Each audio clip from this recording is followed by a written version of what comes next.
Hi everyone! Welcome back to my channel. So, isa na namang motoring vlog ang isi-share ko sa inyo. So, in this video, isi-share ko sa inyo yung bagong modification na ginawa namin sa aking Honda Brio. So, kung napanood nyo yung previous videos ko or yung isa dun sa mga previous videos ko, you know by now na ang nabili kong Honda Brio is yung 1.2 manual transmission. Ito yung lowest variant ng Honda Brio na second gen na lumabas noong 2019, or yung pinaka base variant na tinatawag nila. Kung hindi nyo pa napanood yung video na yon, yung pagbili ko ng Honda Brio, ilalagay ko yung link sa description below para makita nyo. So now, balik tayo dito sa modification. So, ang pinamodify ko this time is yung roof nung Honda Brio. So, pinalagyan ko siya ng glossy na black top na parang katulad ng sa Honda Brio na RS na variant. So, pinagawa namin siya dito sa Decal Republic. Ito lang malapit sa amin sa Bacoor City, Cavite. So what I like about this glossy black top film na in-install sa roof ng Honda Brio ko is that para siyang high quality na sticker na waterproof. And so pag nagsawa na ako and gusto ko na siyang tanggalin, madali lang siyang tanggalin. Unlike kung paint yung pinalagay ko, kailangan mo pang ipa-repaint ulit yung roof para ibalik siya sa dati niyang kulay. So, yun, option din to kung gusto nyong magkaroon ng black top na sasakyan, na magpa-install na lang ng ganitong black top film or parang sticker sa sasakyan nyo. So now, let me share to you yung full installation video nung paglalagay ng black top film sa sasakyan ko.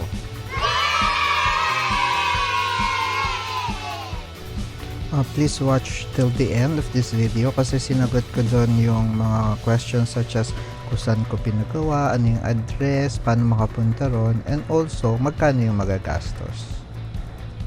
If you have other questions, please don't forget to leave a comment below para I'll try to answer all of your questions.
So, in-install na rin nila yung shark fin antenna na nabili namin sa Shopee for 199 pesos.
So for the gloss black top film including installation, the standard rate is 3,000 pesos.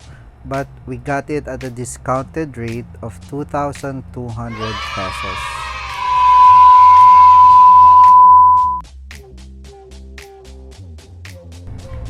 Pinagawa namin siya sa Decal Republic Cavite. So you could find them in Facebook. Just search Decal Republic Cavite. So their shop is located at Unit 6A, Paseo de Bacoor, Molina Boulevard, Bacoor City, Cavite. If you want to visit them, you could use Decal Republic Paseo de Bacoor sa Waze. You may also find them on Instagram at Decal Republic. So for other branches and contact numbers, please refer to this list. So they are located also in Quezon City, which is their main branch, Baguio, Pampanga, Subic, Batangas, Bagobantay, Bulacan, Antipolo, Ditwason in Banawe, and in Makati, Evangelista. Sana nagustuhan niyo itong video ko na to, and I hope na may napulot kayo ng mga information na makakatulong sa modifications na gusto niyo gawin sa inyong mga sasakyan. Please don't forget to like, share, and comment, and also click the bell para updated kayo sa mga susunod ko pang videos.